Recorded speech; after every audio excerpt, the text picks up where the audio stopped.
everybody. Thank you for joining me. We're going to have a great time going over the Golden Globes. I have all the visuals ready for us to go over all the winners. We're going to have polls. So first off, let's start with the first poll. Anyone can watch, obviously, but if you're a member, you can comment and vote in the polls. So the first one I want to ask is, did you watch the Golden Globes last night? So yes, no, yes and no. So it's pretty easy. Let's see what you guys put in there. To vote in the poll, you just click on it and then you should be able to vote. Sorry about that. I hope my contact would not bother me, but I think I'm going to be okay. All right. Tanya, that's so kind of you to gift 5 memberships. Thank you. Siva, welcome back. James Lee, welcome back. Jamie, thank you for joining. Dancing Dog, thank you also for donating 5 memberships. Louie, thank you for joining. Kagatho, welcome back. I hope I pronounced your name correctly there. Let's see here. Tech Noir video. Yeah, we'll talk about Eddie Murphy. Jamie, let me put that down. I didn't have that. Okay. All right. So I'm not going to answer as many questions as usual during the stream to try and make sure that this stays, on topic. But at the end of the stream, as always, you can ask me anything you'd like for the final 10 minutes. Michael gifted 20 memberships. Oh, look at the generosity in 2023 already. That's so kind of you. All right. So, by the way, the SAG nominations were announced this morning. No big, huge surprises there. They're not going to air on television this year, in fact. They're going to air on YouTube. They used to air like on TBS or TNT. Just one moment here. My contact's really bothering me. I'm not going to be able to totally focus. Just give me a minute here.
The joys of the live stream. Okay, so I'm back. I fixed my contact. I'm good.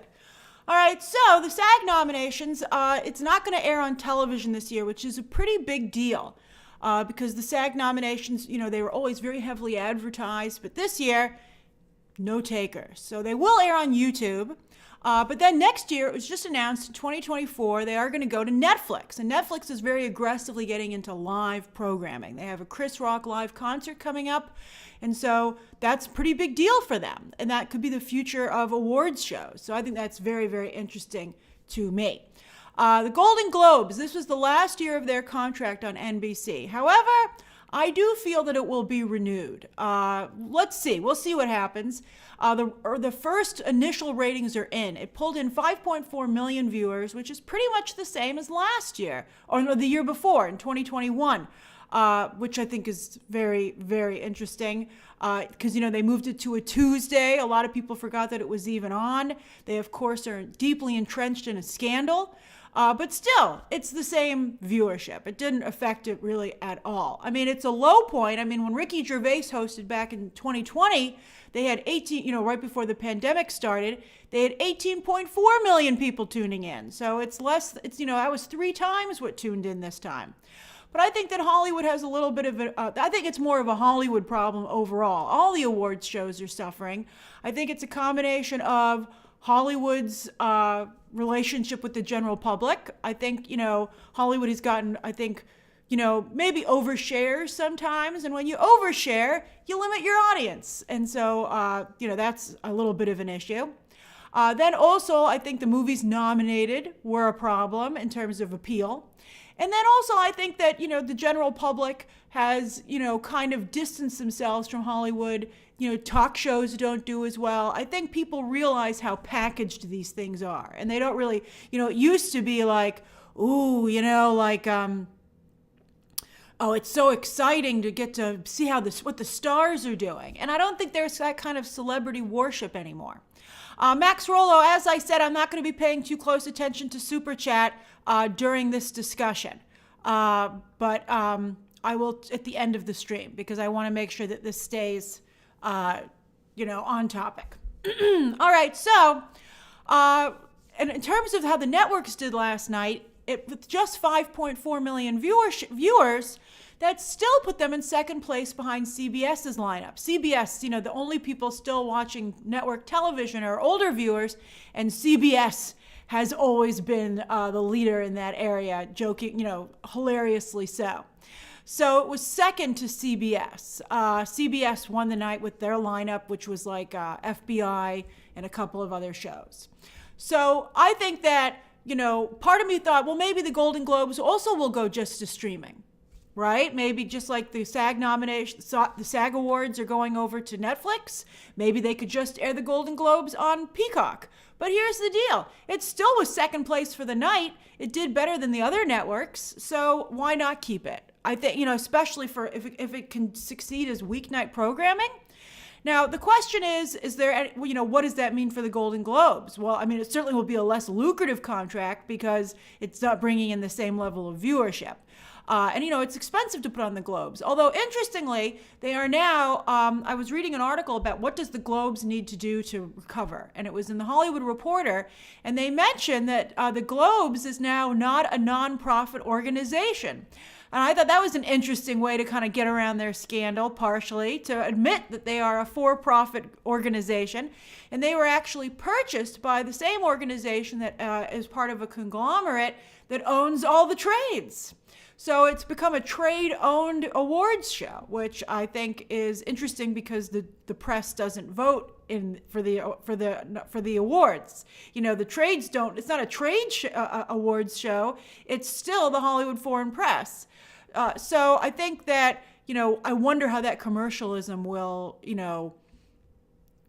affect the show going forward. Because in the past, like for instance, the Globes, NBC's never really imposed their own people as hosts for the show to a degree. Like, Disney always has Jimmy Kimmel hosting the Oscars because he's their late night host. But, I'd be curious to see what happens to I think the Globes will stay, but I don't really know if it will stay as it is. Now, who didn't show? And the Globes can be relieved that it was that was the focus instead of who did show, right? So most people did turn up, and that was a big win for the Globes last night. The people who didn't show up were Zendaya, who I think Zendaya and Cate Blanchett and Amanda Seyfried all probably didn't show up because they didn't feel comfortable being there, which is totally understandable. But Kevin Costner, he really is stuck in Santa Barbara. All of us wondered about it last night, including Regina Hall, who made a joke about it. But he actually is stuck in Santa Barbara. Some of you pointed out to me that he tweeted that he really was sheltering in place because it's a very serious problem they have there with flooding. But I think he probably never ever dreamed he would win. And I think that's partially why he didn't go. He could have helicoptered out of there maybe. I'm not sure what the wind situation is like. It's weird to be stuck so close to the Golden Globes and not be able to attend when he's in the same city, but he's stuck. It would be like sheltering in place on the Upper East Side and the awards are down in the financial district. So it's interesting. I'm sure he never thought he would win. And also Los Angeles is a much bigger space. As a city, the city proper is much bigger than New York City, but it's still interesting.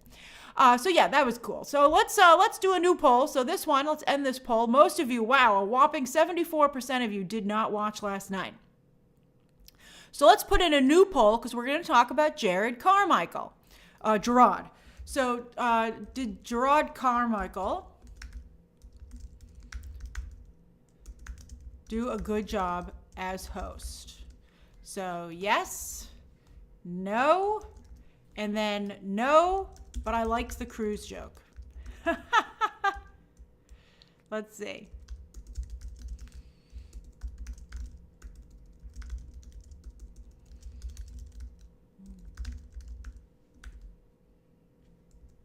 All right, there you go. There's the new poll. Okay. So let's talk about Jerrod Carmichael. I thought that he opened very strong. I thought that his candor about why he'd been asked to host was great, and it allowed him to maintain his dignity. He also shared how much he was paid, $500,000 for basically one night of work, and so I think that also helped about nobody being able to really hold the situation against him. So I thought that his opening was strong, and I thought that he had a similar delivery style to his recent stand-up comedy special. So I think that he was able to bring a lot of himself to the table. You know, his anecdotal delivery. But I think that as the evening wore on, he was really just too low energy. Maybe he felt that there was a gravitas about the event. You know, the whole event was very low energy. I did like the design of the room, by the way. I thought the room looked beautiful. But I think that, you know, it's the question, how many jokes can you crack, considering, you know, the Golden Globes is still very much, reeling from their scandal. However, Jerrod Carmichael did a brilliant job separating himself from the Golden Globes in the opening, so he didn't really need to play by the same rules. I think he could have used more jokes. I also think that some of his jokes didn't land. Now, two of them I thought were particularly offensive. The Little Mermaid joke, calling out Sebastian as being racist, and I think saying some pretty bad stuff about Samuel E. Wright, who recently, a couple of years ago, just passed away. Sebastian is a beloved character, a groundbreaking character in terms of representation and animation. He has absolutely incredible songs that are still to this day famous, and I just feel that was not I think that there is valid criticism about some cultural appropriation for The Little Mermaid, which is why Disney has changed it for the upcoming live action. But it's like, why are you targeting Sebastian? I just thought that was really not a good look. Then as for his Tom Cruise joke, that was a fascinating joke. That's the picture of him there holding the 3 Golden Globes and claiming that those are the ones that Tom Cruise so famously or infamously returned, depending where you stand on the situation. He said, we found these these Golden Globes back here. Maybe we can trade them for the whereabouts of Shelley Miscaves, right? The wife of the head of the Church of Scientology, who has, she surfaced to say I'm okay, but, has she been Patty Hursted? It's a weird situation. So some people really were happy that he made that joke. I felt, and some people said that if Ricky Gervais had made the joke, it would have gone over. And some people felt that it was maybe, talking about racism, that people were not as open to Jerrod Carmichael's jabs as they would be to Ricky Gervais's. I can see where people are coming with that observation. However, I would counter that it's really Jerrod Carmichael's delivery. Ricky Gervais has this wonderful impish quality to him where he's laughing at his own jokes. He's laughing at how ridiculous the whole situation is. I think there's an energy to it. But I think that Jerrod Carmichael made it more about, it wasn't even a joke. I thought it was more like he was calling out Tom Cruise, period. Not in the form of a joke. And I think that shade works really well online. And I think that speaks to Jerrod Carmichael being a new age comedian. But I think that it doesn't carry in this space and at an industry event. Because here's the other thing. Tom Cruise is the star of his first billion-dollar movie that really did a lot for the industry this year. And nobody has talked about Scientology during the whole time. So I think everybody needs to make up their mind. Are we holding Tom Cruise accountable for Scientology or not? I think that we all have to get on the same page on this. And then don't go see his movie and bring up Scientology as soon as you're talking about Top Gun Maverick. I mean, it is weird that he's one of the major figures of a cult, and nobody calls him on it. But I think that that's a decision that not just Hollywood has made, but the world has made.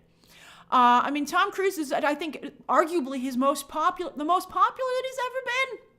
So I think the lack of consistency is, I think, also a problem. And, remember the other day I told you that people are quick to assume that they're the butt of the joke rather than in on the joke?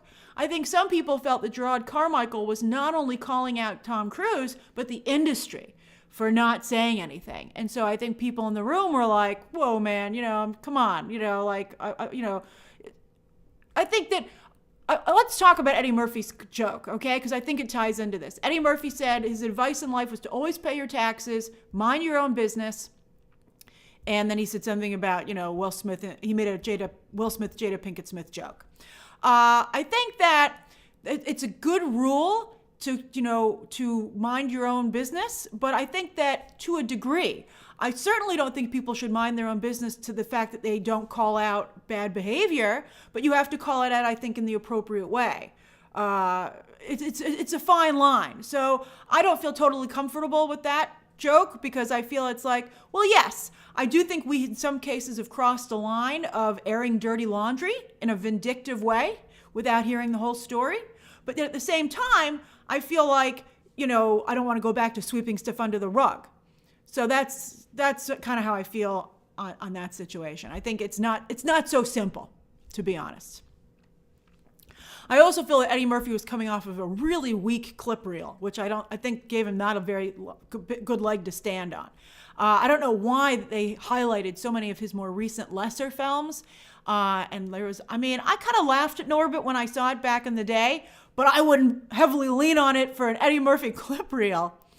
So I felt that Jerrod Carmichael, maybe wasn't a good fit for a mainstream audience, just in terms of the style of his delivery.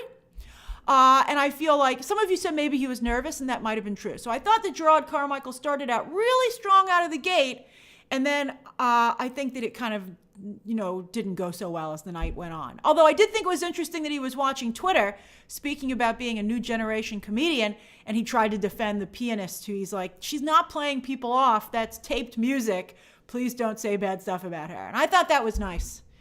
I thought that was nice of him to do, because, it was getting pretty bad. It was getting pretty bad for her.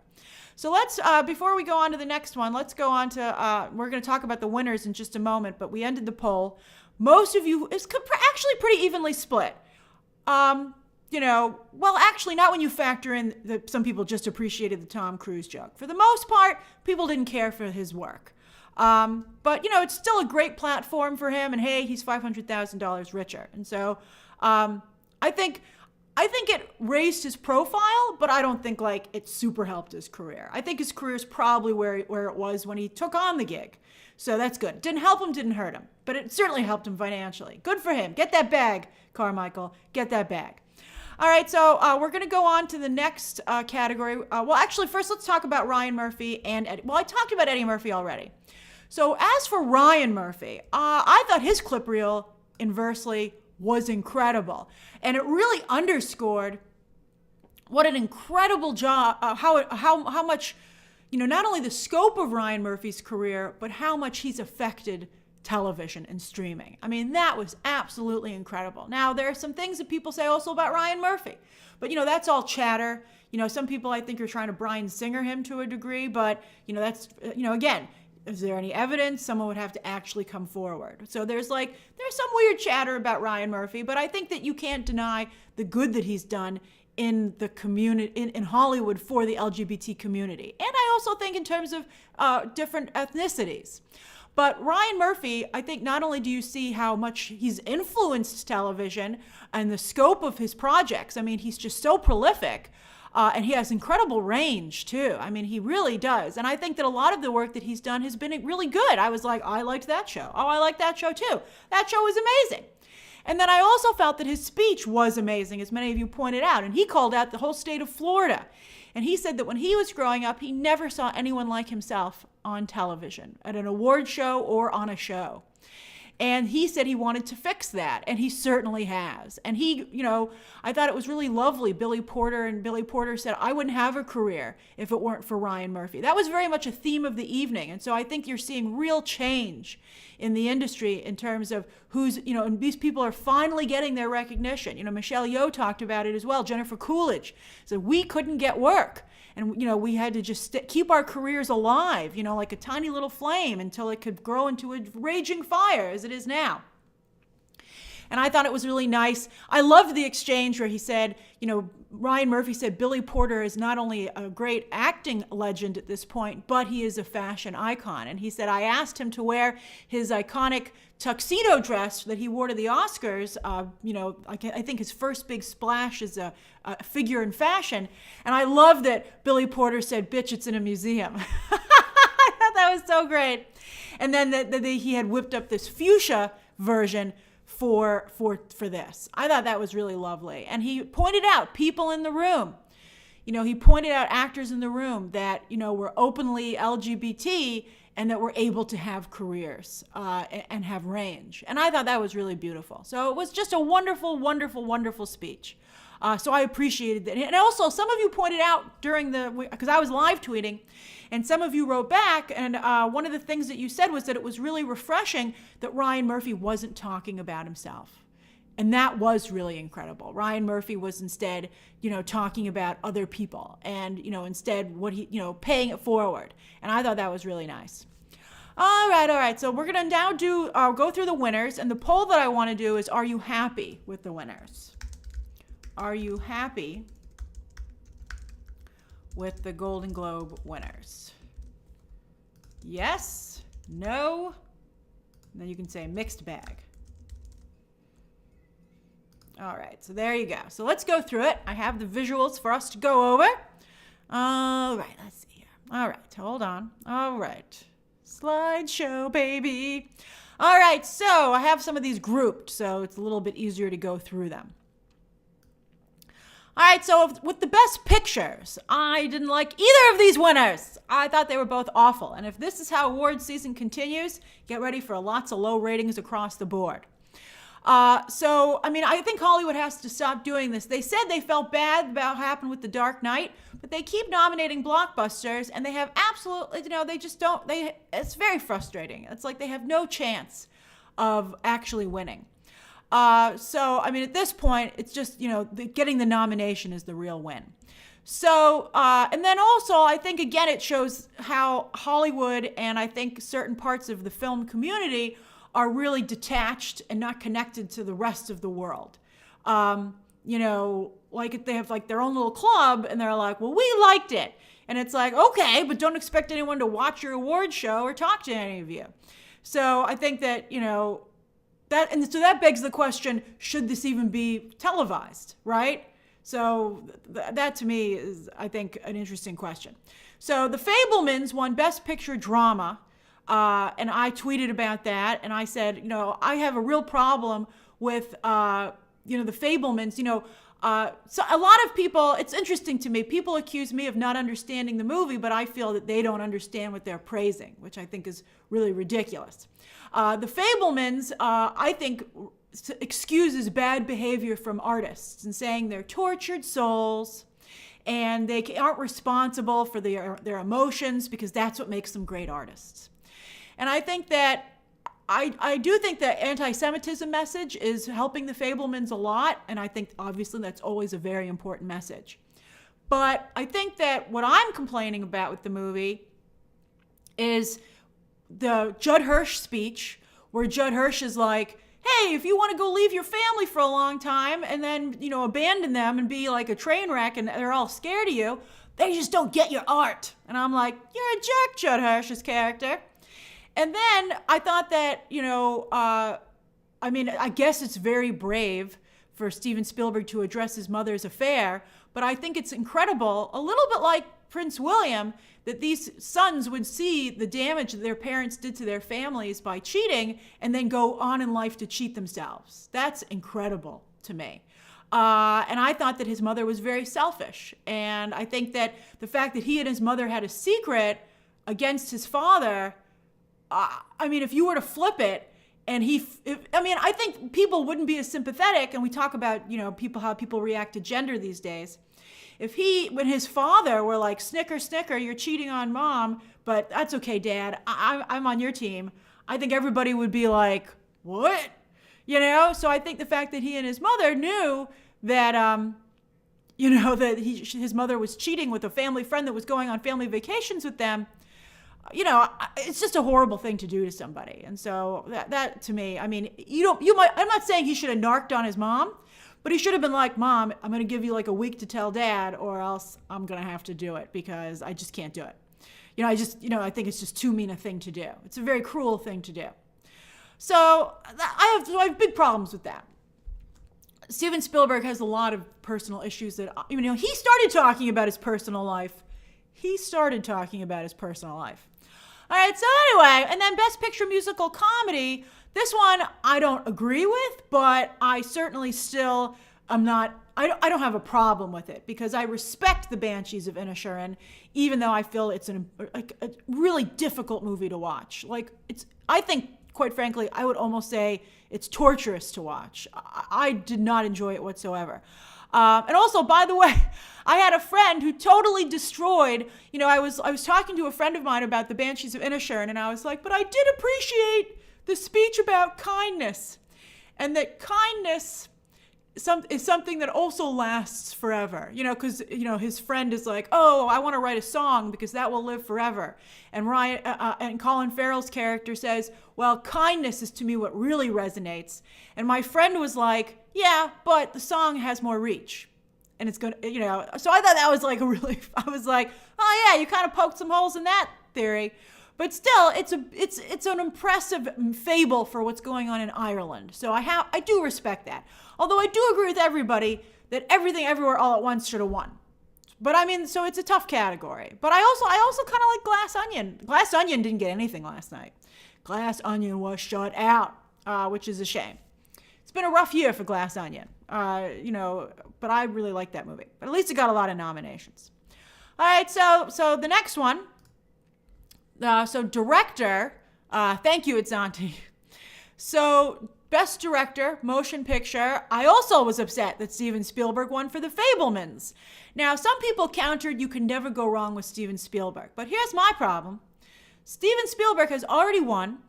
I don't think that The Fabelmans is his best work whatsoever. I'm not like, wow, what great directing, okay? And also, I think that there are other people in this category who did a much more interesting, exciting job and who deserve some recognition.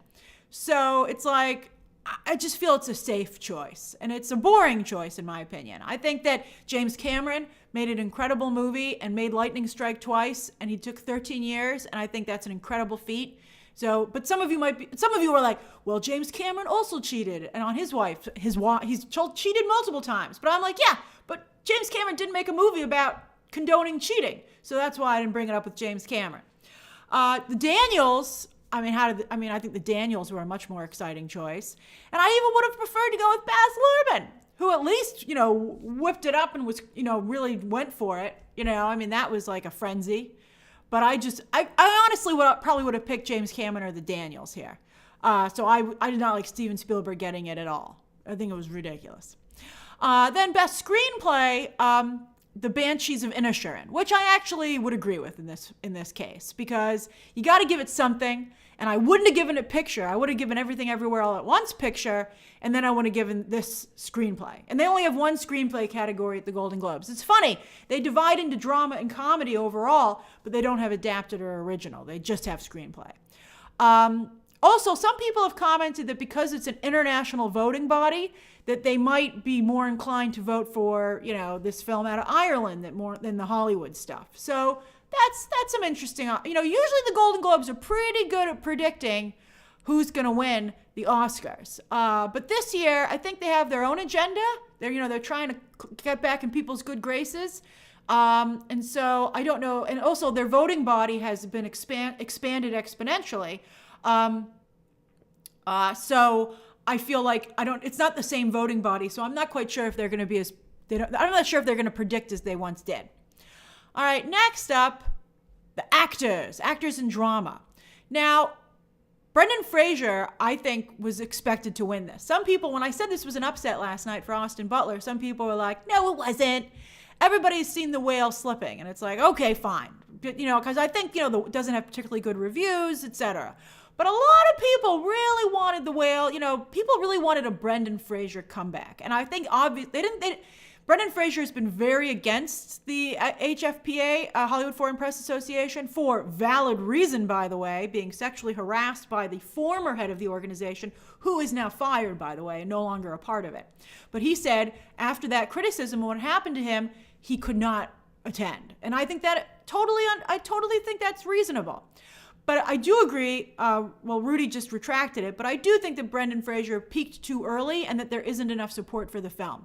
But also, let's see what happens with the SAG Awards. But I feel like this is an opening to give Austin Butler momentum. And Austin Butler did a wonderful job. I mean, some people were talking about him still having his Elvis accent. That's his claim to fame. That's his ticket to ride, as I tweeted last night. He's not going to give up on that, even though I don't believe that's his actual accent. But, that's what everybody likes from him, and I think he's gonna just keep going with that. 1 second here. All right, so I think that Austin Butler has real momentum. I don't think he's going to win, though. I think it's going to be Colin Farrell, and we'll talk about him when we get to the comedy category. So Austin Butler won. Very good for his career, and he's of course coming out in the upcoming Dune Part 2. I think he definitely has a very strong career ahead of him, and this was a big thing for him. Cate Blanchett won for Tar. I was a little upset that Viola Davis didn't get it, but I think, I have as many problems with Tar as some people have with The Woman King. So we'll call it a draw. But I think hopefully when these are combined going forward, because, the Golden Globes is the only one who splits it into comedy versus drama, I hope Michelle Yeoh continues to take it down the line. But yeah, Cate Blanchett won, and she wasn't there, so she didn't collect it. Then comedy. So Best Actress was Michelle Yeoh. Oh, what a speech. What an incredible speech. I loved the speech that she gave. I thought one of the lines that she said was so searing and so true about Hollywood, and I think about a lot of things. When she said Hollywood is a dream come true until she got there. Hollywood is not a dream factory. That's how they've sold themselves, but I think we all are now aware that it's a business like anything else. So it's not a dream factory. But I thought that she gave a wonderful speech, and she talked about the fact that she's 60 and, arguably at the peak of her career. And so I thought she was fantastic. I thought it was really, really good, and I hope she just continues to win down the line. Then as for Best Actor in a musical or comedy, Colin Farrell. I think this is Colin Farrell's year. I think he's going to keep going. I think he's going to keep winning. And I don't even know if it's so much for this movie, but I've told you before that awards shows are political, and they're very much industry awards. And I think they're also keeping in mind an actor's body of work. And I think it's time for Colin Farrell to get the recognition that he deserves. I think he's done a lot of great work over the years. He's a working actor. Hey, Bree Films. And I think that he does a great job. And so I'm very, very happy for him. And I hope that I hope it's Michelle Yeoh and Colin Farrell, down the line from here. Yeah, that's right, Kate. I didn't love him praising Blonde. But, Colin Farrell's an interesting guy in real life. He was very good friends with Elizabeth Taylor before she passed away. I think, some actors are a little zany. And I think that, as long as they're not problematic, I think it's like, okay. And I got to tell you, Ana de Armas got nominated by the SAG Awards for Blonde 2, which I thought was really surprising. I thought that Plan B, the production company that Brad Pitt just sold his stake in, must have very good awards connections to get those nominations for that film. All right. Then Best Supporting Actor in any motion picture. They go back to one award for this. So for actor, it went to Ke Huy Quan from Everything Everywhere All at Once. So great that Everything Everywhere All at Once is getting so many acting wins. He's going to continue to win. He's going to continue to win right down the line. I thought he was incredible. Not only is he incredible in the movie, but it's a great Hollywood story, which I also think is helping him. By the way, he is the master of taking pictures. Selfies, pictures for other people. He's really good at it. And it was funny that he gave Steven Spielberg a shout out for giving him his first gig, but then addressed the fact that he had to go away for like 40 years. And only came back because the Daniels thought of him. And now his career is huge. It's surging. He's going to be in the new Loki season 2. He's getting a lot of work, and I think that's awesome. So great speech, great guy. So happy for him. And it was one of those great Hollywood moments. Then, Best Supporting Actress. This is huge. Angela Bassett for Black Panther. I don't know if she can keep this going. I think that Stephanie Hsu is going to be a big competitor going forward when she's nominated in this category and for other awards. But I would really like to see Angela Bassett continue to win. Her performance in Black Panther Wakanda Forever is incredible. She gives not one, but 2 incredible speeches. 2 of them. And she knocks them out of the park. And for a comic book movie to win for acting, that is rare. That is very, very rare. I think only Heath Ledger has won, and I believe Johnny Depp was nominated for Pirates, but it's very rare for blockbuster acting to be recognized. So the fact that she was recognized for her work there is fantastic. So happy about that. So happy. So it was a big deal for Angela Bassett. Huge deal for Marvel. Huge, huge deal. Oh, that's right. Of course, Joaquin Phoenix. Joaquin Phoenix won, of course, for Joker.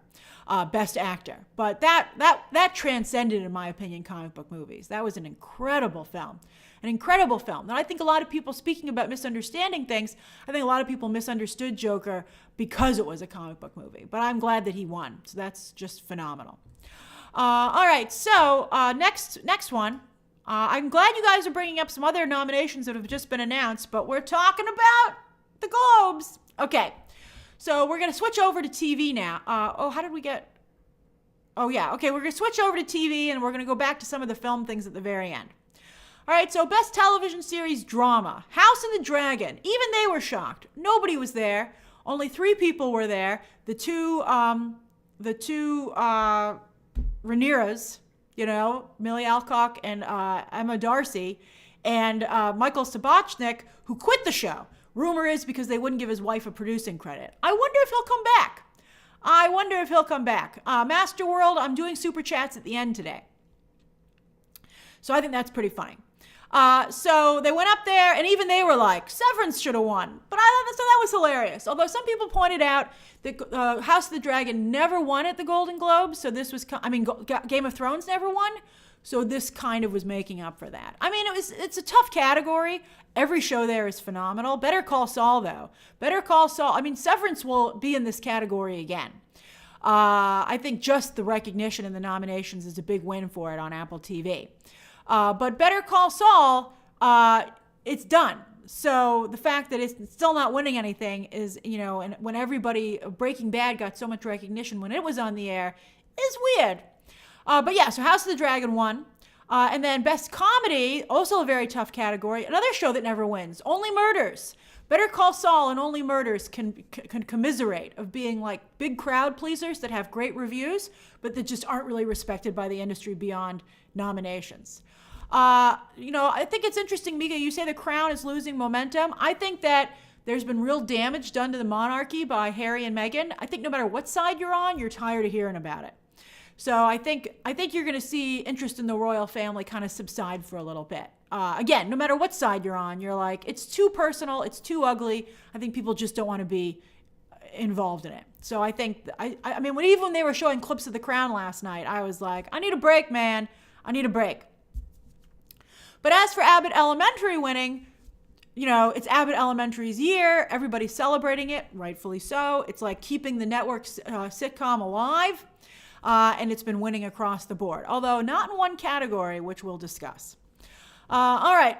Then, Best Performance Drama in Television. Kevin Costner, again, won for Yellowstone. That's incredible. He beat out Bob Odenkirk. Bob Odenkirk not going to get nominated for Better Call Saul again, so that's ridiculous.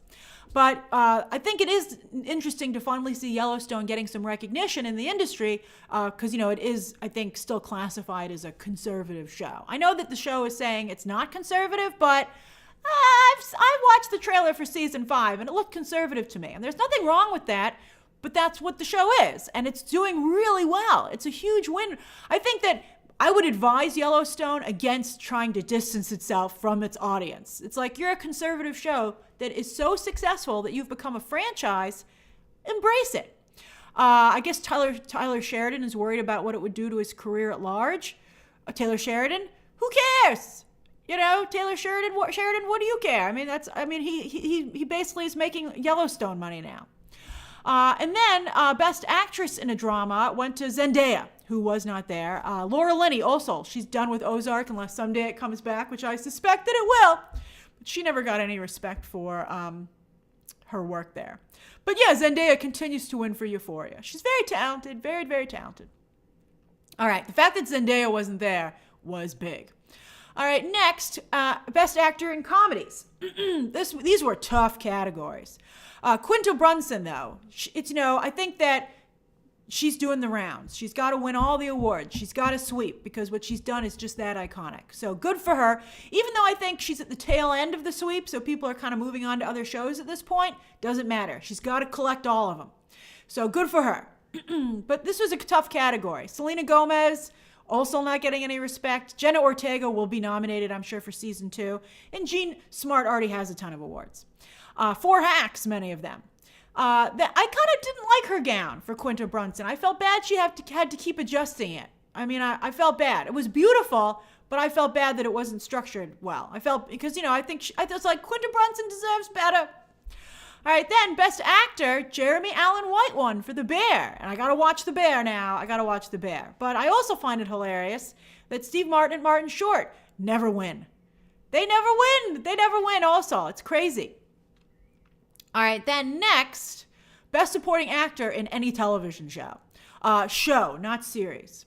So Tyler James Williams winning for Abbott Elementary was big. He has not been winning. He hasn't been winning in this category. So it was great that he took it home the prize. Good for him. Henry Winkler was great last night. He was doing the Wednesday dance on the red carpet beforehand. He was really wonderful. And I thought Quinta Brunson, by the way, shouting out Henry Winkler, Seth Rogen as comedy inspirations to her was really wonderful. Just, again, breaking down barriers and that showing that Hollywood is a single group. And I think that's really great. I think that's really important for moving forward. You don't want to be, because, putting yourself in a group means you're stuck in that group.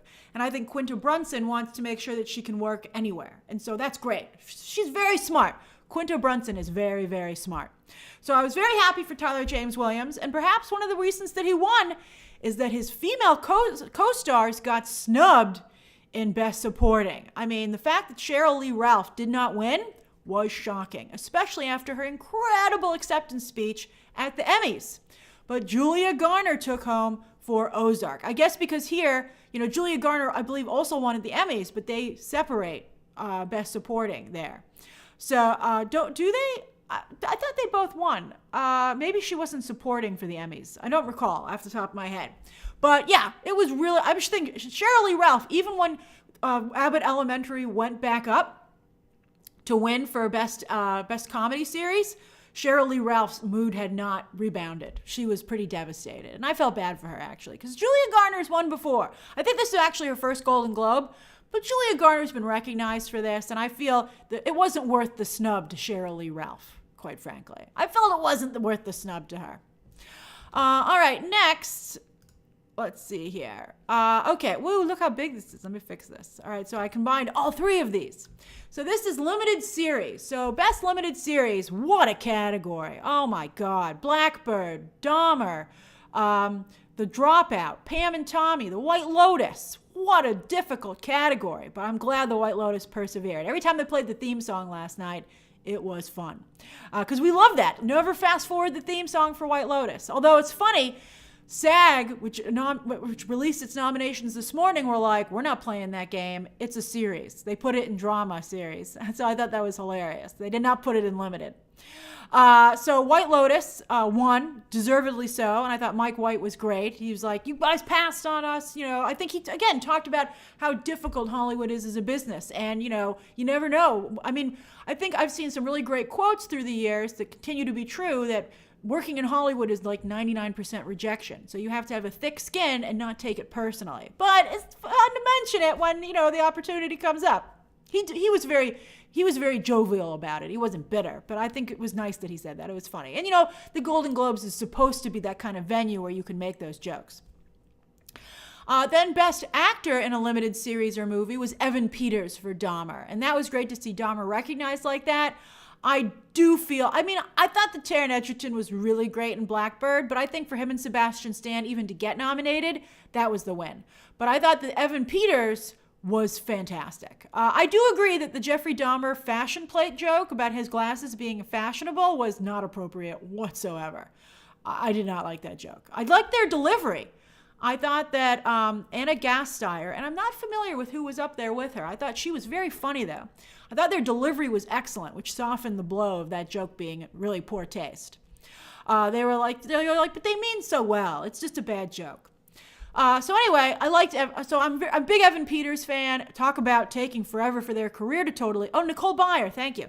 Thank you. I mean, talk about taking forever for a career to get totally off the ground. Evan Peters has been around for a long time, and it's taken too long. But I hope that this and the Emmy that he got for Mayor of Easttown, I hope that he's on his way.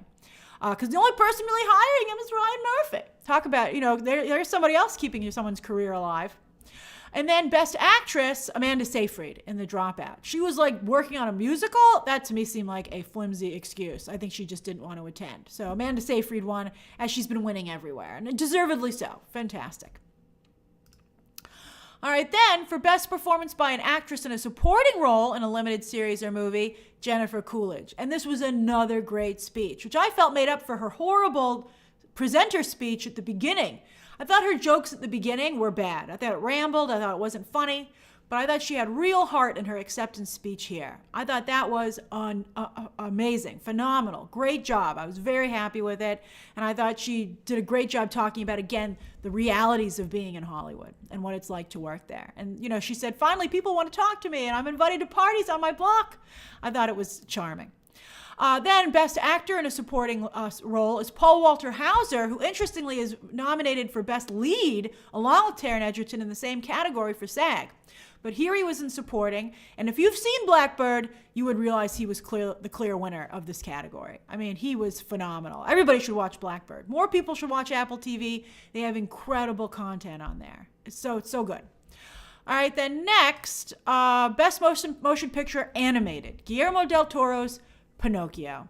It's fine, but I think Guillermo del Toro has been celebrated a lot already. And again, I don't think he did anything new here. I mean, yeah, it was beautiful animation, but it was just more Guillermo del Toro. Like you take one look at it and you're like, Guillermo del Toro. So I personally feel Puss in Boots should have won.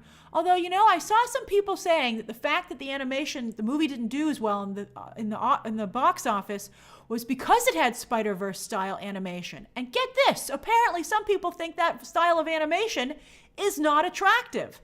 What? They don't care for it. I think it's amazing. But it made me not only concerned for that style of animation going forward, but specifically for Spider-Verse 2. Does the general public not like that style of animation? That to me blows my mind. And that might be it. That might be why these movies aren't connecting at the box office, even though we like them so much. So that's amazing to me. Yeah, some of you are admitting it. That's fine. This is a safe space. I'd rather know than wonder why the movies aren't doing well. Look, this is amazing. Let's do a poll. Oh my God, what a disaster. Okay, what do you think of the style of animation for Spider-Verse and Puss in Boots 2? Love it. I love it. Hate it. Oh my God, this is blowing my mind. I think my Spider-Verse is a wild card. I agree with you, Davis. My family really liked Puss in Boots, though. I mean, this is like shocking to me. Absolutely shocking. All right, love it starting strong, but let's see what happens. Again, this is a safe space. If you don't like it, don't worry. But this to me, because I was like, why isn't Puss in Boots doing better? It's an amazing movie. But there you go. I mean, that's just shocking. All right, so we'll come back to that as I give people a little bit of time to vote. So really, I mean, look at you. Many of you are as shocked as me. It's incredible. So if I were Hollywood Animation Studios, I would back away from that style because there's no money in it. I thought Puss in Boots should have won, although it didn't introduce that style, so that hurts it a little bit. But I kind of would have preferred for Marcel the Shell with Shoes On to do better, to win. I would have preferred that. I mean, at least that was something new. I mean, I'm a big fan of rewarding new things, especially when they connect. You're like, wow, that worked. People loved Marcel the Shell with Shoes On. It did pretty well. It got great reviews. Why are you going to reward Guillermo del Toro yet again for doing the same thing yet again? All right. I think it's more of that like cliquey film group that just love, they're like, Guillermo del Toro is an artiste. Let's just celebrate him till the end of time. And you're like, but what about the other people who are standing here waiting for some recognition? Throw them a crumb, man. All right. Best Picture Non-English Language. Argentina 1985 was the big upset here. I think some people expected maybe All Quiet on the Western Front, which, by the way, I watched and I actually did not totally care for. So I'm not surprised it didn't win. And then RRR. I think that would be nice to see that win, quite frankly. But Argentina 1985, certainly has its fans. And so it's not like a shocking win, but it's a little bit of a surprising win. And then next, Best Original Score, Babylon. Babylon didn't go home empty-handed. They're like, better than you, Glass Onion. So Babylon won for Best Score, and I thought that Justin Hurwitz gave a lovely speech about the importance of music education in public schools. And that's what set him on his path to winning, to having this career and winning awards. So I thought that was great. I thought that was really nice, and I thought that was a really important, lovely speech. So good for him. But yeah, there were no scores that I loved in this category. I mean, there were no scores that I'm like, oh, let me get that and turn that on and have that on in the background. Then next, we've got Best Original Song. This is our last one, and then I'll open it up to questions. So Best Original Song, Motion Picture, Natu won. And I gotta tell you, some people were pretty uncool about this. I saw a lot of Lady Gaga and Rihanna fans, and Rihanna showed up too, by the way, although she got a lot of attention. It was worth showing up for her, even though she didn't win. But it's like, come on, Natu. I mean, RRR deserves some recognition, and this was the category where it could get recognition. It's not going to win in any of the other categories, so it deserves something. So I feel like it's not cool to say bad stuff about the song just because you're a Rihanna or Lady Gaga fan. So, I mean, I think the lack of decorum, you can criticize something and say that you don't agree and explain why you don't agree. But last night, I mean, I guess that's just Twitter, but I saw a lot of really personal, hitting below the belt, comments. It's like, whoa, dude, you just don't agree. You don't have to say horrible things about anybody or about anyone who won. All right, so let's look at this poll. And then we'll do, anyone can ask me anything. All right, so, okay, 21% said they hate it. And I would suspect that people who aren't online, like the people who go to movies once a month, I think they also probably don't like it. So I'm really shocked about the style of animation. Thank you for those of you who are honest about it, because now we have a better understanding why these are not box office strong performers. So let's see what happens with Spider-Verse. I think we might be looking at another moderate box office performer there. Fascinating. All right, so you can ask me anything you'd like. It is, let's see here. It's, I can't see, 1:56. You can ask me anything you'd like until 2:06. Gladiator 2 thoughts? I don't know. I mean, if he doesn't ask someone who's actually Italian, I mean, Ridley Scott, I think it's not the time that he made that movie. So he's going to, just like he did with Exodus, I think he could have some real problems. Not Exodus. What was that movie called again? Was it Exodus? Because there was an Exodus with Paul Newman.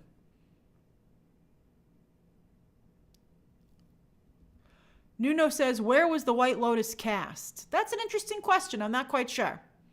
Lisa, you're right. Last Duel also didn't work. Not Gods of Egypt, the one with Christian Bale and Joel Edgerton, which I think might have been called Exodus. Trisha, yeah, Exodus. So it was Exodus. Trisha says, how important is Avatar's success to success for the box office to Disney? Hugely important. Hugely important. So I think they're very happy.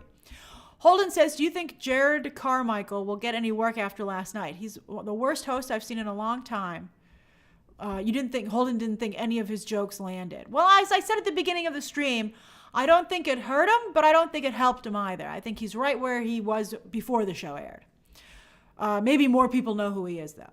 Ricky says, have you heard the Ahsoka leaks? I did see some of those leaks. I'm just excited for Ahsoka. I haven't been able to confirm any of them, but I'm certainly very excited for that show. Alex Legate says, hi, Grace. Just wanted to shout out the Nip Tuck fans. Show doesn't deserve the... Who hates Nip Tuck? I mean, it might have gotten weird at the end, like all of Ryan Murphy's stuff, but I really love Nip Tuck. I think that's a great show. Carter James says, sorry I'm late. Don't worry, Carter. Welcome. Marcus says, is Brad Pitt forgiven? I don't think so. I actually think Brad Pitt's journey is just starting. I see definite lack of enthusiasm around Brad Pitt. I mean, everyone still likes to talk about how hot he is. I guess it's an easy joke if you're up on stage there. A lot of people were making it to the point where you were like, it's old already. But I think Brad Pitt has been hurt a little bit. He's not as Teflon as I had anticipated. Capes and Tights says, how much would Flash need to make for Ezra to stay? It would need to make, I would say,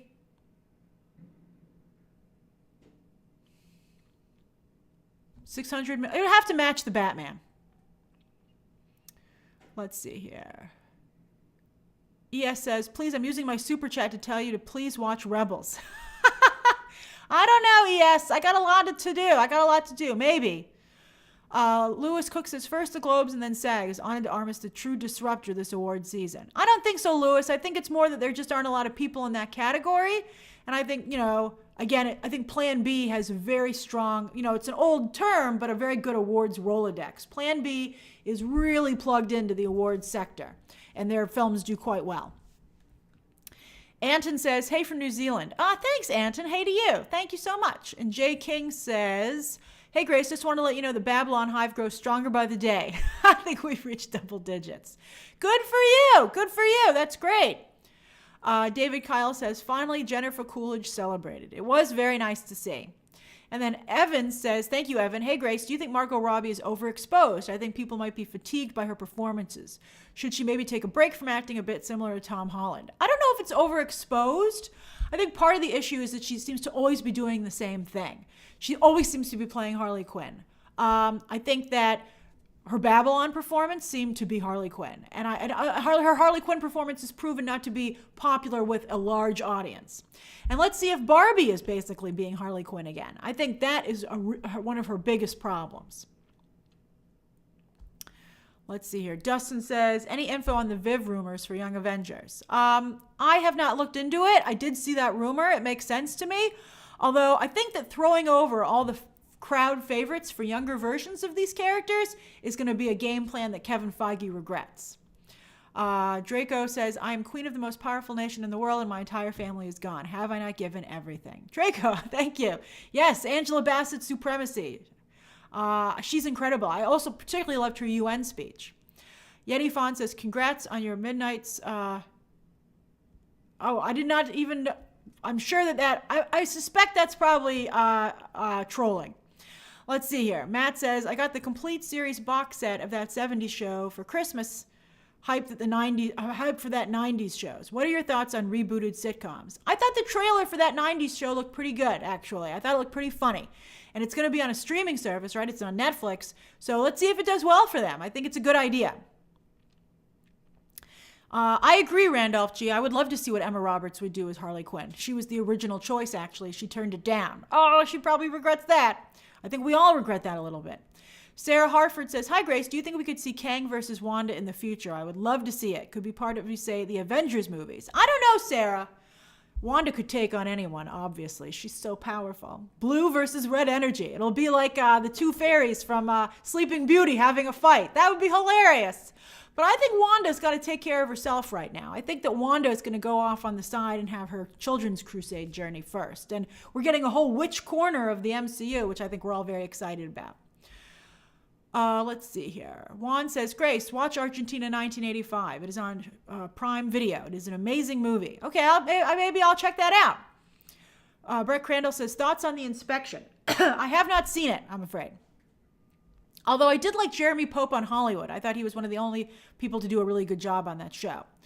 Hugatso says, thoughts on Lisa Rinna not coming back on Real Housewives of Beverly Hills. I'm pretty excited, as I tweeted, and I'm pretty excited that Diana Osel isn't coming back. I feel like there's justice in the Housewives community, thank goodness.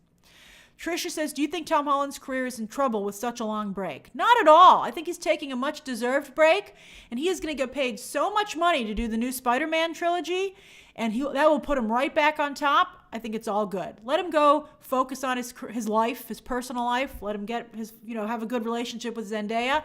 I think he's just fine. It is a very long break, but I think some more actors should take long breaks. I see people turning on The Rock too, which is really sad because The Rock is such a kind-hearted person. And I'm like, why are people picking on The Rock, man? David Kyle says, I think Cate Blanchett should win the Oscar. Controversial choice, David. I don't agree. I think Michelle Yeoh all the way, and you're not going to change my mind on that. Joseph says, Kang's suit character design gives me hope for the MCU X-Men. Yeah, me too. The Fantastic Four is cast as well as it seems it's going to be cast. That would also give me hope for the X-Men. Let's see here. Ivan says, is it true that Agatha, Echo, and other MCU projects will be delayed? I think 2025 seems too far away to me, especially since the show is casting right now and is about to start filming. But Agatha, of course, there was always a chance it would get delayed to 2024. Let's see. I think that, I don't think it'll be delayed that long. Nacho Flores says, hi, Grace. I love the super chats at the end. It doesn't distract from the topics. Yeah, we'll see. We'll play around with it. We'll see what works best. I think sometimes when people have super chats that are with the sub, maybe we'll do a mix where I will only pay attention to the ones that are about the topic at hand. Evan says, one more, Grace. LOL, are you excited for Yellow Jackets season 2 this year? And do you plan to do episode breakdowns? I'm super excited about Yellow Jackets, but I don't see myself doing breakdowns. I don't know if it's going to be that popular, to be honest with you. Kate says, hey, Grace, by any chance have you heard of Valkyrie, if Valkyrie is in the Marvels? Also, I think you'd love Nia DaCosta's movie called Little Woods. It's so good. I am a big Nia DaCosta fan. I thought that even though Candyman didn't totally work, I thought that her choices, her creative visual choices were really strong. I was like, this is a director to watch. I haven't heard about Valkyrie being in the Marvels, and if I had, I don't know if I would tell you because I feel like I don't want to ruin movies too much. I think that you don't want to know. I think that really hurt Doctor Strange too, and I think it didn't hurt. I think it kind of hurt No Way Home a little bit. They both made tons of money still anyway, but you want to be a little surprised. But I still am rooting for Valkyrie and Carol as a couple. I think that would be great. Regan Wheeler says, is it true that Agatha Coven of Chaos is delayed until 2025? I haven't checked, to be honest with you, with my sources, but I would be surprised if that were true. It seems too far to me. I mean, Wanda fans will just implode. You just can't do that to them. Michael Claridge says, hi, Grace. First time I'm messaging you on here. So great in talking with you yesterday. I just wanted to pop in and say hi. Oh, hey, Michael. Yes, thank you. Yes, I owe you an email. Thank you, Michael. That's very kind of you. That's very funny to see you here. All right, Dante says, Grace, who do you like for Sue Storm if Adam Driver ends up as Reed? Great question. Now, I haven't heard anything about the casting. I'm only going off of the rumors about Sue Storm. I've only heard about Reed. But I would like it to be Amanda Seyfried or Jodie Comer. That would make me very happy about Sue Storm. I don't want them to go with I also kind of like Samara Weaving. I would be happy with her too. I want a really likable actress. That's important to me. And I think all three of those women are incredibly likable. Elia says, more collabos. Let's see some. That's funny. Let's see here. Oh, Christian, I didn't see your message, but thank you. Lone Wolf Media says, hey, Grace, just wanted to hop on before my job interview. Ooh, good luck on your interview. Fingers crossed for you. And then Trisha says, what will happen if Quantumania flops? I think Marvel will have to do more soul searching. I don't know. Will it flop? I'm not sure. It's weird to see some Marvel fans defend the visuals so strongly. People are like, it's a masterpiece. And we're like, are we looking at the same thing? We feel like we're taking crazy pills. Did you see MODOK's face?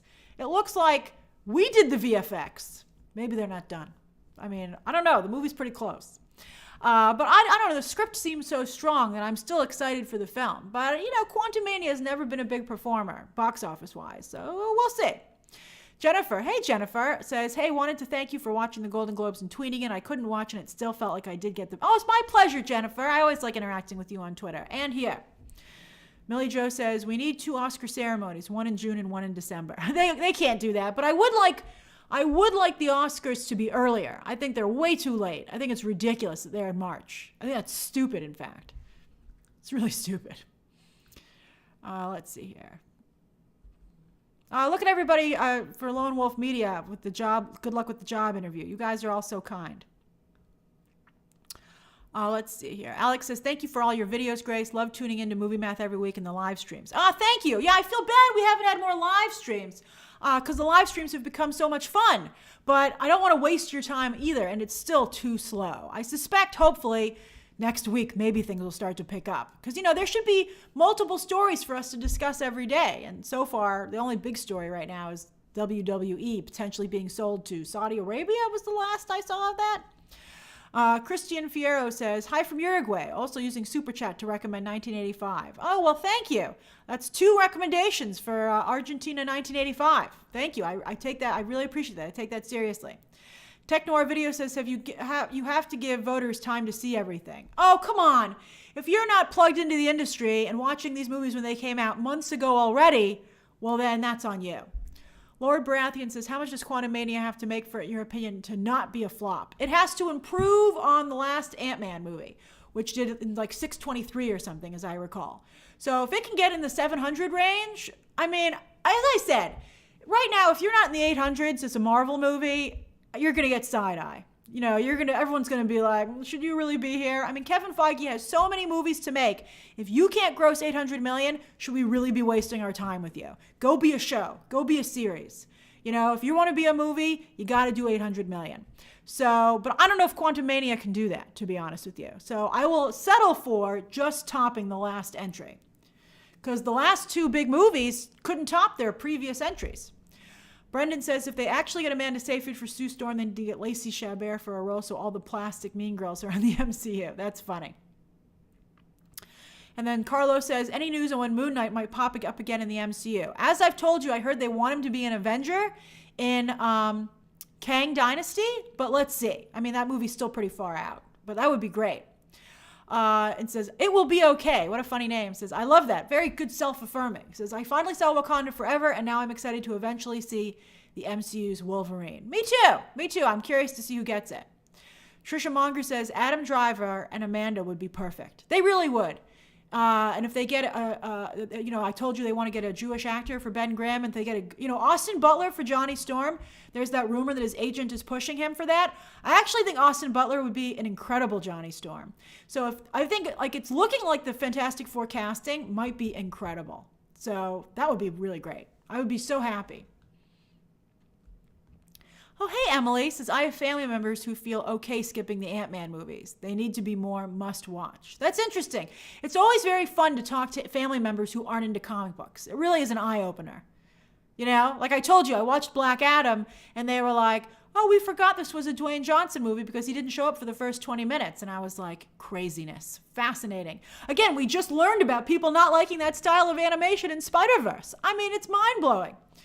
Nacho Flores says, I would love Carey Mulligan for Sue Storm. I would too. I don't know. I think she has an edge to her, which maybe I don't know if that's good for Sue Storm. Sue Storm is a softer character because quite frankly, she puts up with so much crap from Reed. I don't see Carey Mulligan putting up with that much crap from Reed Richards, to be honest with you.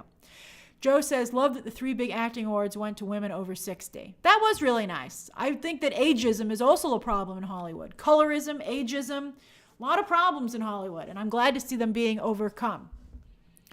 Keith says, will you do a spoiler review for The Bad Batch? I think I will. Although, again, nobody cares about that show. The view count on that is so low. It's like regular, boom. And I'm like, man, it's an act of love for me to review that. because it's not a performer as a video. But I do love it. Still, I will probably do it. Harlequin Dove says, my personal opinion is I'll go for quantity over, I'll just make a lot of videos that day, I guess. Harlequin Dove says, my personal opinion is Kang will make Quantumania. I do agree. I do like Jonathan Majors, as you guys know. But MODOK will weaken it. He's a joke, meant to be even in the comics. I don't think he fits. Yeah, I think that is true. I think people will be like, what's Kang doing in this movie? Kang deserves better. RLC Comics says, Grace, is it true that Anya Taylor-Joy is being considered for Harley? Maybe in the Reeves verse. I have not seen that, but I have seen her mentioned as someone who would be good for the Reeves verse as Harley, and I would agree with that. But, James Gunn, I hope he doesn't have the same mistake that they had before where there are multiple Harleys. Stephen Carrier says, my first live. Grace, you are freaking amazing. Thank you, Stephen. Welcome to the party. But yeah, I think that I do not want multiple Harleys. I don't want Anya Taylor-Joy having to compete with Margot Robbie and competing with Lady Gaga. It's ridiculous. Trisha Monger says, Amanda has that Disney connection with The Dropout. That's right. That's right. Lewis Barry says, Taron Egerton as Johnny Storm is a better fit. I think Taron Egerton is more of a lead. Austin Butler for Superman, he would have to put his head on a different body. That's what my feeling on Austin Butler for Superman. I don't think he can get to the Superman build unless he does something very unhealthy. I did see a conversation on Twitter yesterday about Hugh Jackman's transformation and Hugh Jackman saying he never took steroids, and the conversation about what it takes to look like they do in movies today for guys. And I was shocked at about the level of how dehydration comes into play. That's so unhealthy. And they said that a number of male actors get lightheaded doing their action sequences because they're so dehydrated and to make their muscles stick out more. I think we should send a letter to Hollywood and be like, dear Hollywood, you don't have to do this. It's not necessary. You don't have to hurt these people like this. I mean, Tom Hardy talked about how bad it was for his weight to yo-yo like that, and it really gave him really bad medical situation. David Kyle, I think Tom Hanks broke himself too with going up and down with his weight gain. David Kyle says, Carey Mulligan strikes me as an enchantress or Emma Frost. Oh, she's actually an interesting choice for Emma Frost. That's a very interesting choice. Alexis says, where's the Little Mermaid trailer? I told you it was this month, Alexis, and last I checked, it's still January. I do agree that Penn Badgley would be an excellent read. I do agree he would also be a good read. But I think he's smaller, and I think Adam Driver has a little more star power. I think it would be tough to match a Sue Storm with Penn Badgley. Tech Noir Video says, could Peacemaker Season 2 be the conclusion of the DCEU? Again, if James Gunn does that in his own project, I think he's going to get called out for it, so I hope not. Let's see here. Mika says, thoughts on Disney World and Disneyland having 2 price hikes in a year and removing some of the free aspects of going to capitalize on demand. Well, Mika, I don't know if you've been paying attention, but yesterday they actually have been making a lot of more positive changes. And I think that, they're saying it's not just because Bob Chapek is gone, but I think it kind of is. But Josh D'Amaro has said he's heard you and he's making a lot of changes. And so I think that's great. I think that's wonderful. And also I saw a rumor that maybe Josh D'Amaro was being groomed to take over Disney from Bob Iger after Bob Iger's, limited return. And I feel like maybe that wouldn't be a bad choice. I think Josh D'Amaro gets Disney magic. I like how plugged in he is with the fans. So I thought that was interesting. Although for it once again to come from Parks would make Parks a hot job. Corey Allen says, did you remember that Jenna Ortega was in Iron Man 3? I did not. I didn't remember that at all. Leo says, Velma new trailer premiered. I'm not really interested in that show, especially after I saw that it got really bad reviews. Or not bad reviews, but not good ones. I'm like, meh. I have a lot of other stuff I need to do. I'm on The Last of Us, man, right now. I got to break down a really long episode of The Last of Us. Here, also, interestingly, I'll tell you something, and then I'll end the stream. But, because I went 10 minutes over. So anyway, for at least The Last of Us, Warner Brothers Discovery is not allowing screen grabs from the show for breakdowns, even after it airs, which I clarified with them. I was like, do you mean that even after the show is aired, I can't do screen grabs? And they're like, no video, nothing. You can only use, you can only, they said that you can only use media that has been released via the press site or that's in the trailers. There have been 2 trailers, a teaser and a main trailer. So I'm going to have to do my breakdown like I do my spoiler reviews. I've heard that some channels are just going to go for it. Like, I don't want to do all that work and have a problem with the video. So my first breakdown, at least, is going to have to be this way. So it cuts down on my editing time, but I'm not going to be able to do the way I usually do. So I just want you to know about that. We'll see what happens. This could be a very big story on Monday. In the YouTube fan space, when you see what Warner Brothers Discovery's response is to the channels that decide to go for it or didn't hear about this even. But it's really interesting. Warner Brothers Discovery is moving away from how Disney handles things to how Universal handles things. Although even Universal isn't that tough. But let's see. Let's see what happens. I think what really hurt it was all the leaks for House of the Dragon. There were just so many leaks for House of the Dragon. I mean, in fact, every episode, the full plot synopsis would come out hours, if not days beforehand. So whoever did that, thanks a lot. Thanks a lot. Midnight Eye says, I'm concerned Darth Kennedy will turn Ahsoka into... I don't think so. I think that Ahsoka is a Dave Filoni show that he is fully in charge of, and it's going to be amazing. So... I don't know what's going to happen about reactions to The Last of Us, to be honest with you. Warner Brothers Discovery has made it clear that they do not allow reactions. They've said you cannot play screen grabs, video, audio, anything from the show, from any app. Not because at first I was like, just from the screener? Can I go grab it off of HBO Max? And they were like, no, nothing. You cannot show it if we have not approved it through the press site. So...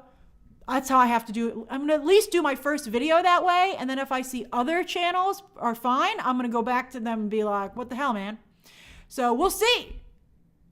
We'll see what happens. But I just think that's a fascinating development. So it's going to be particularly difficult for the voiceover channels. So we'll see and the reaction channels. We'll just see what they decide to do.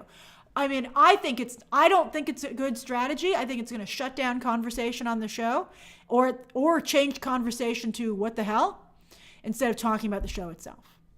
But let's see.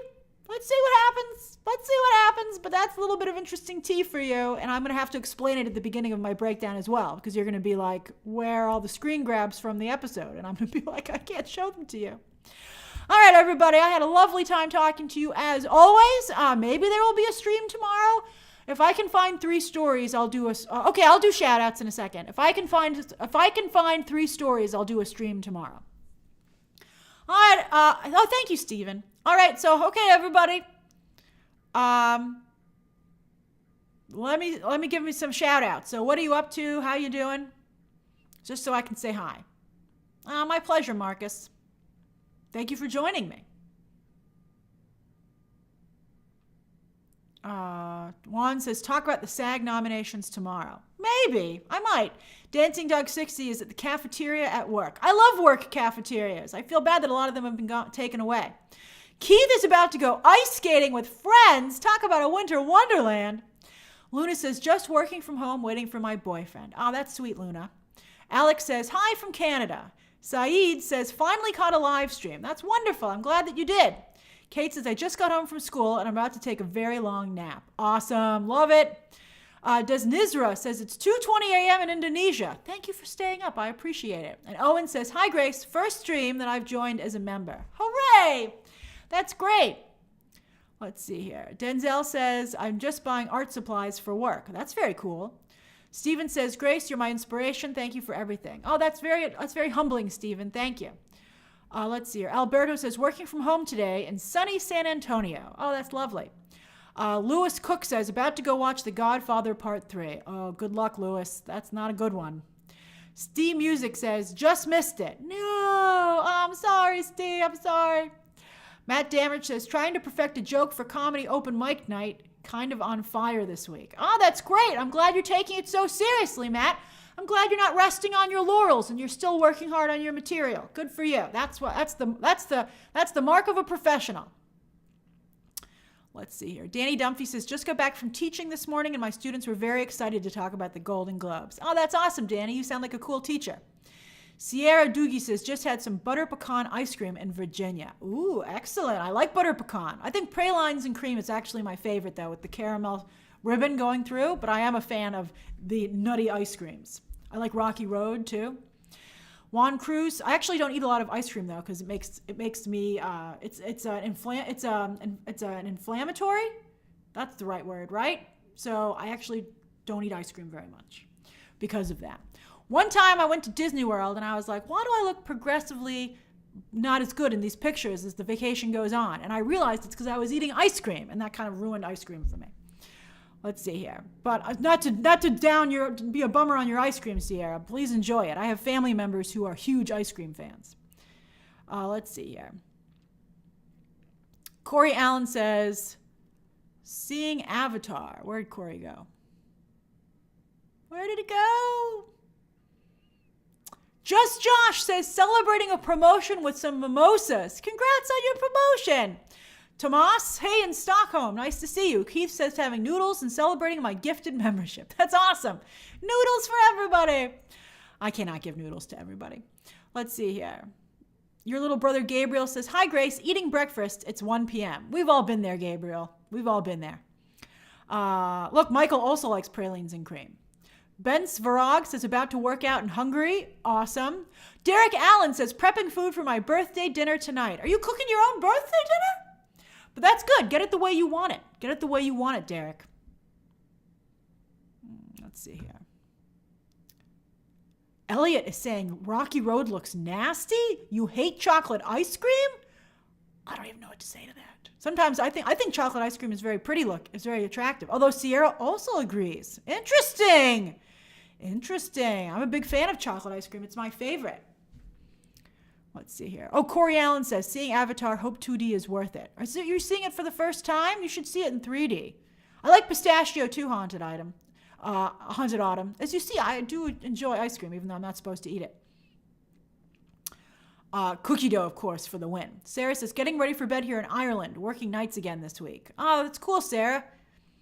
I'm glad you're taking care of yourself and having a good sleep schedule. I'm very bad at sleep schedules, although they keep having me stay up late for the Ant-Man trailer and the Golden Globes. Oh, Lanira, hi Grace, in bed with COVID, eating cookies. Oh, well, I'm glad you're treating yourself. I'm so sorry to hear you're sick, but take care of yourself. Jico says, hi Grace, cannot wait to grab my first BTT merch. Jico, I thought for sure you would have had BTT merch by now, but I'm glad you're getting some. Juan Cruz says, this stream was long. I'm glad. Well, people wanted the shout outs, and I like hanging out with you guys. What can I say? Corey Allen says, IMAX, Avatar and IMAX 3D good. Dolby 3D shows are gone in my city. First time. Oh, well, IMAX is good. I wouldn't see it in 2D, Corey, because then I really feel it's a waste of your time. I'm sorry. If the Dolby aren't available, go with the IMAX. Denzel said, I stayed up waiting for your Ant-Man review. Oh, thank you, Denzel. That means a lot. I really appreciate that. I love when you guys are so sweet. I love you guys. You guys are great. Brett Crandall says, working on props for a play about Howard Ashman. Oh, that's great. Hi from Kansas. Brett, is it a puppet show? Because I know, Brett, you said you're a puppeteer. And then Calvin said, cleaning the house with my favorite YouTuber keeping me company. Aw, you guys are the sweetest. I love you guys. Let's see here. My sugar-free month is not going so well. It's harder to do than I anticipated. But I'm not going to give up. Oddly specific with Audra says, doing a movie night with siblings to show them everything everywhere all at once. Will wear my BTT shirt. Ah, thank you. I love the representation. Thank you. Jaden, I didn't see your super chat. Where is it? Hold on. Oh, yeah. Just got home after class. First week of class at drama school. Oh, that's great, Jaden. Congratulations. That's wonderful. It's really important to study what you love. Sometimes people feel that they like, thank you, Elliot. I love you 3000 too. Sometimes people feel that things look easy, so you don't need to study them. You need to study them. I think that one thing people will learn in life is that there's no substitute for being experienced in a field, any field. Experience is really, I mean, there's certainly innate talent for sure, but experience is really, really a big deal. And then Holden says, enjoying my last few days at home before I have to go back to college. Aw, that's okay. All good things must come to an end, but then you come back. Thomas Hastings says, walking to class in flooding California. Ooh, be careful, be careful. And then Brett says it is a puppet show on Howard Ashman. Oh, that's awesome. That's very cool. All right, everybody, I better get going. I gotta start working on my Last of Us breakdown because it's an 81-minute episode. Whew. It's like really is like doing a spoiler review for a movie. Brendan V says, thoughts on WWE possibly being sold to Saudi Arabia. I hope for us to talk about it on a live stream, but I do have thoughts. All right, everybody, it's a treat as usual. I love you guys. I'll talk to you soon, hopefully tomorrow. But live streams will start to come back regularly once the news cycle picks up to also being regular. Okay, everybody, bye. Bye, bye, bye. Bye, bye.